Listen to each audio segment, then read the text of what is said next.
क्या ओवैसी भारतीय जनता पार्टी की B team है या भारतीय जनता पार्टी के लिए किसी प्रकार से कार्य करते हैं? ओवैसी को देखेंगे, ठीक उलट है। अगर आप हैदराबाद की बात करते हैं तो वहाँ पर इन्होंने भागीरथी एक टेम्पल है, वहाँ पर इन्होंने घंटी बजाने तक को हिंदुओं को मना कर दिया था। नमस्कार, मैं हूँ दक्षिण भारतीय अभिनेत्री और सोशल एक्टिविस्ट प्राची अधिकारी। जैसा कि आप जानते हैं कि मैं काफ़ी संगठनों से जुड़ी हुई हूँ जो राष्ट्रवादी हैं और सनातन पद्धति की रक्षा करते हुए चलते हैं। मुझसे सवाल किया गया है कि क्या ओवैसी भारतीय जनता पार्टी की बी टीम है या भारतीय जनता पार्टी के लिए किसी प्रकार से कार्य करते हैं। जैसा कि देखिए, मेरी समझ में आता है, मुझे लगता है एक तरह से ये आरोप ही होगा, क्योंकि जो भारतीय जनता पार्टी के मैनिफेस्टो या जो उनकी कार्यशैली में आप देखेंगे, वो या तो विकास की बात करते हैं या किसी के साथ अन्याय ना हो, कि सारे धर्म एक साथ चले। हालांकि उन पे आरोप लगाया जाता है कि वो सनातनियों की ही यानी कि हिंदुओं की ही पार्टी हैं, लेकिन एक तरह से उनका मानना यह है कि हम सबका साथ और सबके विकास में ध्यान देते हैं। और कितनी बार आपने देखा होगा कि जिनके साथ अन्याय हुआ है, खाली उनको सेकुलरिज्म का डेफिनेशन को प्रूफ करने के लिए, यानी कि धर्मनिरपेक्षता की मीनिंग को प्रूफ करने के लिए ज़बरदस्ती किसी हिंदू संत को अगर जेल में डाला गया तो उसको उन्होंने निकालने का काम करा होगा। ये नहीं है कि उन्होंने एकदम से निकाल दिया होगा। उन्होंने न्याय पद्धति का सहारा लेते हुए, न्यायपालिका का सहारा लेते हुए उन्हें न्याय दिला के बाहर निकाला। अगर वो चाहते तो सत्ता में थे, निकाल सकते थे।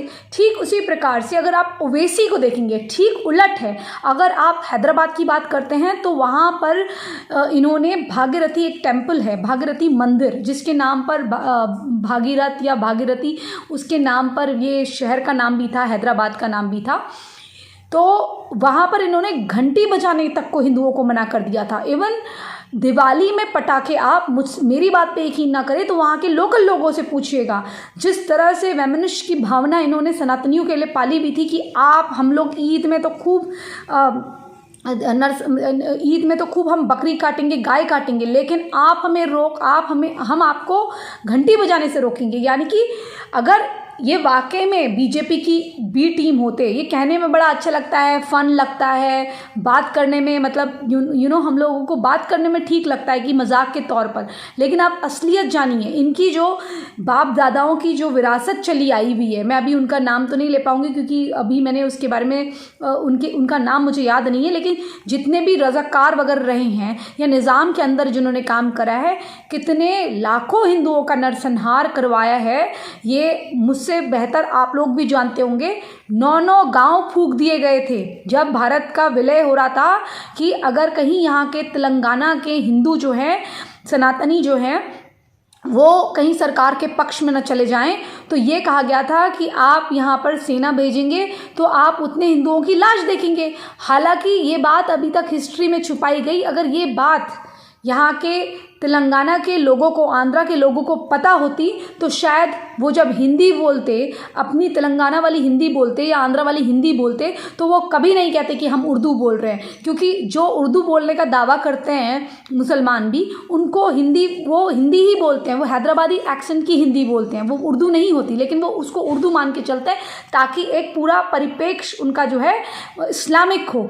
और यही मानसिकता ओवैसी अपनी विरासत में लेते हुए आए हैं। तो ये कहना कि ओवैसी भारतीय जनता पार्टी की ए टीम, बी टीम, सी टीम है, उन्हें आप आम आदमी पार्टी जैसा कांग्रेस की बी टीम मत समझिए, ना ही किसी कम्युनिस्टवादी सरकार की तरह उन्हें आप भारतीय जनता पार्टी की टीम समझिए। क्योंकि अगर मान लीजिए जैसे अकाली दल है या कोई और या शिवसेना है, शिवसेना अभी जो भी कर रही हो, लेकिन उसके एजेंडे में हिंदुत्व था।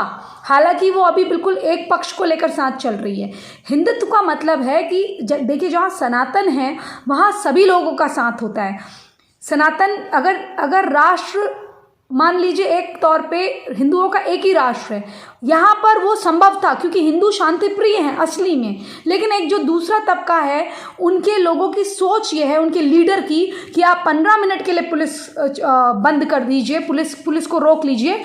एक एक व्यक्ति जो है, एक एक व्यक्ति यानी कि एक एक मुसलमान जो है वो 100 हिंदुओं को काट देगा। जिनकी सोच, जिनके छोटे भाई की सोच ये रहती हो, जिनका भाई असुद्दीन और अकबरुद्दीन एक दूसरे को डिफेंड करते हुए नजर आते हों या अपने मुंह पर इस तरह के बयानों पे चुप्पी साध लेते हों, जो जेल की हवा भी खा के आते हों, आपको क्या वाकई में लगता है वो भारतीय जनता पार्टी का जो एक राम मंदिर या एक सनातनियों को लेकर एक जो भाव है, वो उस भाव के साथ सही बैठते हैं? क्योंकि ए टीम बी टीम वो बन सकते हैं। जैसे एक बार को शिवसेना वापस अगर आती है तो वो बी टीम बन सकती है, एक बार को अकाली दल आ सकता है तो वो बी या सी टीम बन सकती है।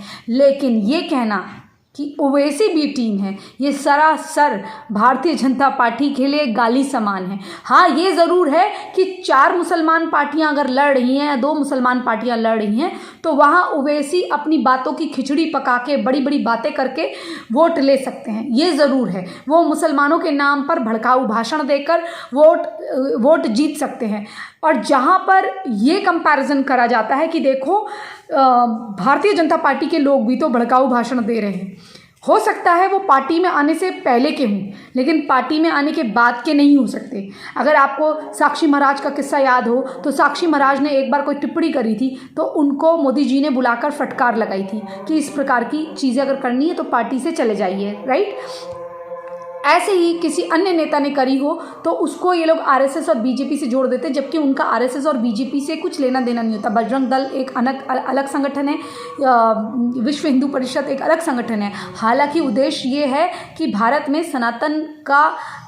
सनातन की संस्कृति की रक्षा हो सके, या सनातनियों के साथ कोई अन्याय हो रहा है तो खड़े रहें, या कोई मंदिर में कोई बाधा डल रही है उस प्रकार से वो साथ रहते हैं। लेकिन वो बीजेपी का पार्ट नहीं है। हालांकि जो दिशा है काम करने की वो एक धारा की है, लेकिन बीजेपी के साथ ये है कि वो मेन स्ट्रीम पार्टी लाइन में है, तो उनको अगर प्रधानमंत्री बनाना है तो सबका बनेगा और उनको ऑब्वियसली सबका साथ सबका विकास देखना पड़ेगा। लेकिन वहीं आप उसमें मुसलमान भी आते हैं, सनातनी भी आते हैं, बाकी सनातन के जितने पंथ हैं,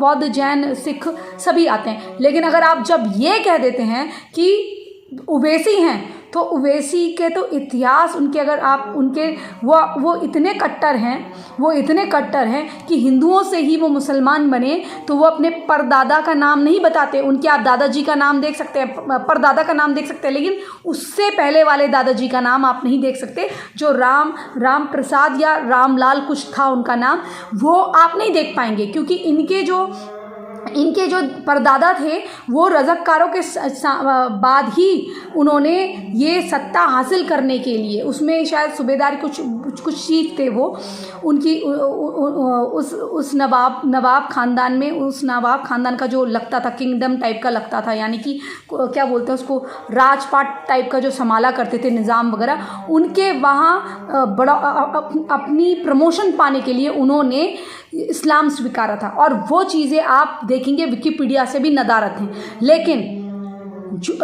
अगर ये कहें आप कि वो बी टीम है, तो ये उसी बात से आप सोच सकते हैं जो अपने बाप दादाओं का इतिहास छुपा ले, सिर्फ ये जान के कि कहीं उन पे सनातनी होने का ठप्पा ना लग जाए, या मुसलमान डुप्लीकेट मुसलमान होने का ठप्पा ना लग जाए।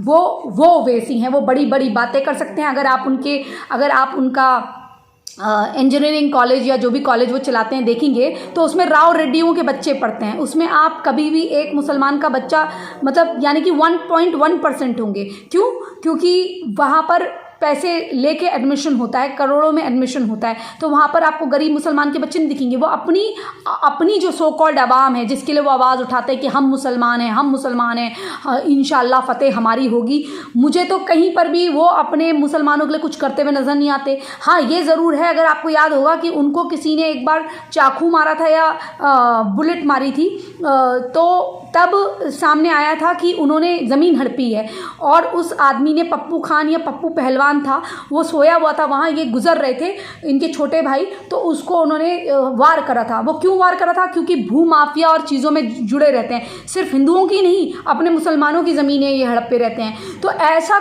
ये एक स्मार्ट पॉलिटिशियन ज़रूर है, लेकिन मैं इनको एक लीडर नहीं मानती हूँ। ये मुसलमानों को ठगते हैं। इससे ज़्यादा पॉलिसी तो मोदी लाए हैं, लेकिन इन्होंने छवि ऐसी बना रखी है कि मोदी तुम्हारे दुश्मन है, इस प्रकार की इन्होंने छवि बना रखी है। और मेरा साफ कहना है, नो इट नो बट एक बात साफ है कि ये मोदी जी की या बीजेपी की कोई ए टीम बी टीम नहीं है।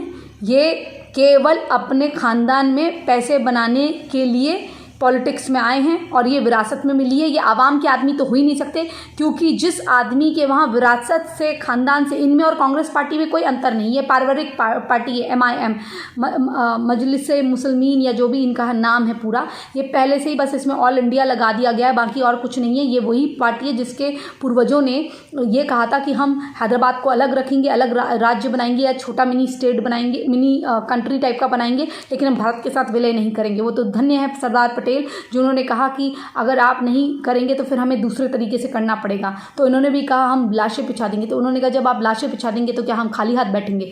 तो इस तरीके से आज भी अगर आप हैदराबाद की मस्जिदों में सुने, तो जहाँ पर इनके लोग काफ़ी होते हैं और कुछ % में हिंदू होते हैं, तो ये लोग साफ साफ कहते हैं, वहाँ पर इन्हीं के नेता वहाँ जा के तकरीरें देते हैं कि वो तो सरदार पटेल ने फ़ौज भेजकर हमको मिला लिया, विलय कर लिया, वरना हम ईंट से ईंट बजाते थे। वैसे ईंट से ईंट बजाई भी, कितने हिंदुओं का कत्लेआम करा। इसी संदेश के साथ कि आप मेरा पक्ष अभी तक जान ही गए होंगे। मैं ये नहीं कहती हूँ कि भारतीय जनता पार्टी बहुत ही सुपर्ब पार्टी है, लेकिन एटलीस्ट जो आज काम कर रही है अंतर्राष्ट्रीय पटल में, वो तो काबिल तारीफ़ है। और वहीं जहाँ बात ओवैसी की करें, तो वो एक पर्टिकुलर कम्युनिटी के पॉलिटिशियन है, नेता नहीं है। क्योंकि नेता अगर वो होते तो अपनी आवाम का कुछ भला करते, उनसे भला तो भारतीय जनता पार्टी ने कर दिया। क्या वो किसी और को प्रेसिडेंट बना सकते हैं? बाहर के आदमी को नहीं बना सकते। इसी संदेश के साथ मैं प्राची अधिकारी आपसे विदा लेती हूँ। अगर आपको वीडियो पसंद आया हो तो प्लीज़ शेयर करें और चैनल को लाइक सब्सक्राइब करें, और अपनी राय लिख के भेजें अगर कुछ और बात जानना चाहते हैं तो। जय हिंद, जय भारत, वंदे मातरम।